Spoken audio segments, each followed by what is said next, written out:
And that desire was quickly squashed, snuffed out, when the reality of the fact that I was married, I had 2 kids in elementary school, and bills, and a house, and all the other responsibilities, like, yeah, a job, and taught classes, and there was no way.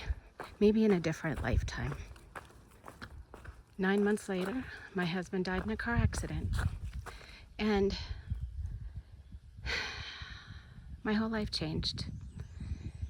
If you want to know more about that, you can look at the video on how I financed my thru-hike, and I walk through that a bit. But, and it wasn't immediately. At first I needed to, close my business and sell my house and move my kids 500 miles.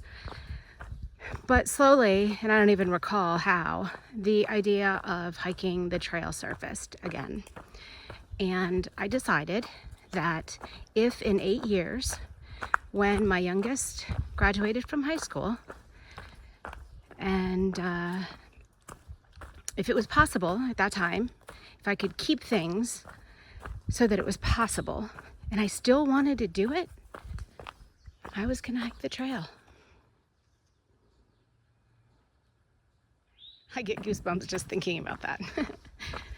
But over the next couple of years, I started doing really long day hikes with my brother and hearing more stories about the trail. I did my first, second, third, fourth backpacking trip. And then over the course of the following years, I just spent all my time, my extra time backpacking and hiking. In fact, 3 years prior to the trail, I logged over 4,000 miles. And I guess that's my backpacking story that led me to here now. Because when my son graduated and he flew the coop and I flew the coop, so to speak, I still wanted to do this. I still wanted to come. I still wanted to try it. And I didn't know why. And I didn't know all the details of what was going to be this adventure. I didn't have a why not either. And I had made it possible. I'd made it possible, and I had kept it possible through all of those years. And so I decided that I was going to give it a shot. And although I didn't have a clear why, I definitely knew what was not motivating me. And that was the physical challenge. I'd already hiked 5,000 miles, backpacked, and summited Mount St. Helens and many of the 4,000 footers and the whites, and I'd been to the Tetons and the adventures. I'd done a lot of that, and physically I knew I could do it. And it wasn't necessarily mentally either. I had the tools to go through, to tap into, and emotionally, I'd already been through the ringer. I lost my partner, and I was there for my children, and my life changed dramatically. So what was it? What was going to keep me going? I'm still questioning that today. Just talking about that, I think I know what it is. It's a curiosity. It's a curiosity. That's what's going to keep me going. I want to know what happens next.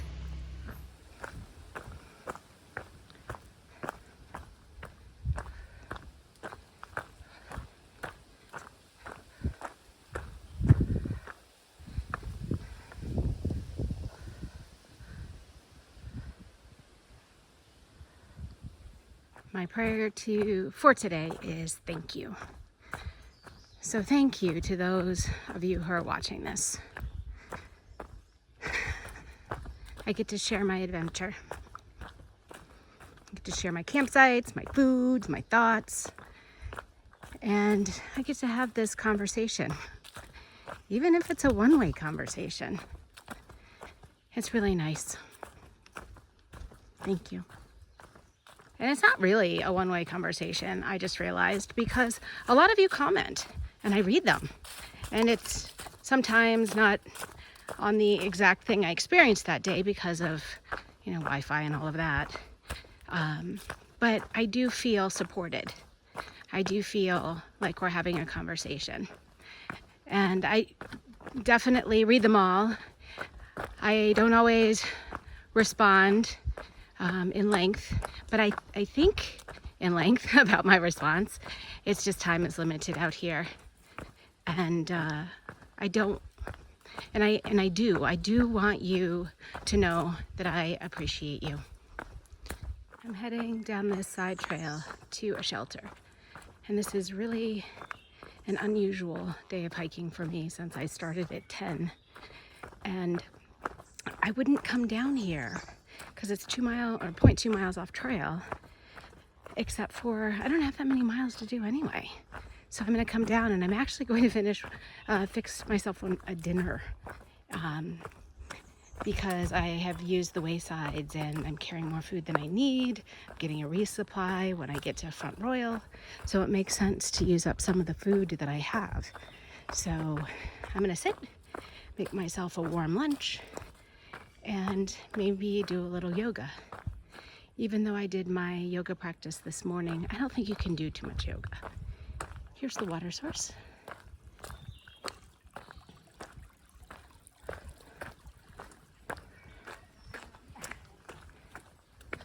And this is the shelter.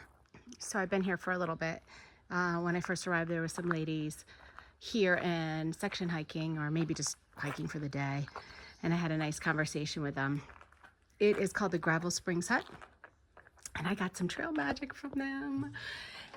One of the women said, "Would you like an apple?" And of course I said yes. So I'm cooking my hot lunch, special treat for today. And it is Cuban rice with beans. As you guys know, I will reuse this package for my cook pot for my dinner tonight. 2 things I'm proud of myself for doing. One is eating my apple right now. Usually I save it. And then I carry it and then I eat it the day I'm going into town or something.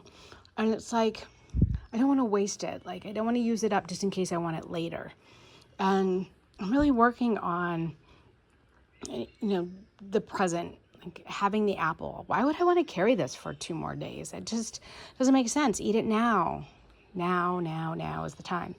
The other thing I'm proud of myself for doing is, if you can see it here, this meal packaging in there, that is a cold soak. I've been wanting to try cold soak for a while, and I just haven't done it because either I'm packed up and ready to go, or I forget, or maybe next time. So I'm gonna cold soak some couscous and see how it works out. Yay me. Just reviewed Far Out, the app, to see what was next, and none of my options are good. I can carry my extra water for 2 to 3 miles uphill and potentially camp it and get a sunset. Or I can hike another 7, find water, and then camp. And then I would be too close to the hostel of which I'm going to on Sunday. So I decided I'm going to carry the water. And I'm going to hike slow. And I've got about 3 miles maybe left. And that will put me at 9 miles for the day, which is short. But I knew it was going to be short. And I'll have another short day tomorrow. Hopefully I can walk into some cell service. That would be really great. If I could, then I can connect with my kids. It's really incredible how much changes when you add that much weight and water to your pack. It impacts, for me anyway, it impacts my feet and then also my joints. Did I mention that no matter what I choose, 3 miles, 7 miles, it's all uphill? I'm hoping that it is a mix and it's a slow grade.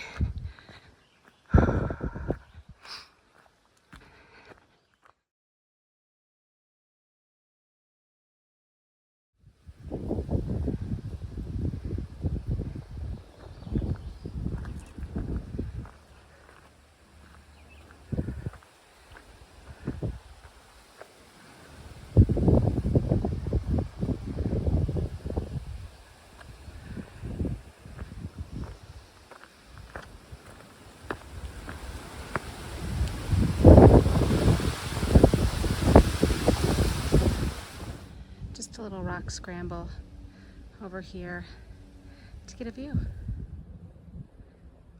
Look at those clouds. It's a long way down.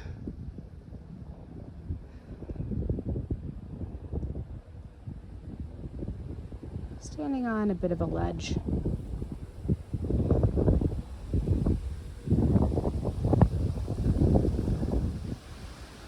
I found the most amazing campsite. This is my view from my hammock. And this will be sunset. I may be thinking later this wasn't a good idea because of the wind. But I did check the weather and the wind gusts are supposed to slow down. So let's hope that's true. Because right now it's pretty gusty. Yeah. Doesn't get any better than this.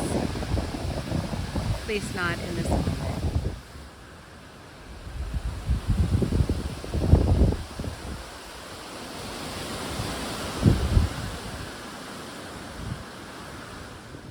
Braving the wind again tonight in exchange for this epic sunset.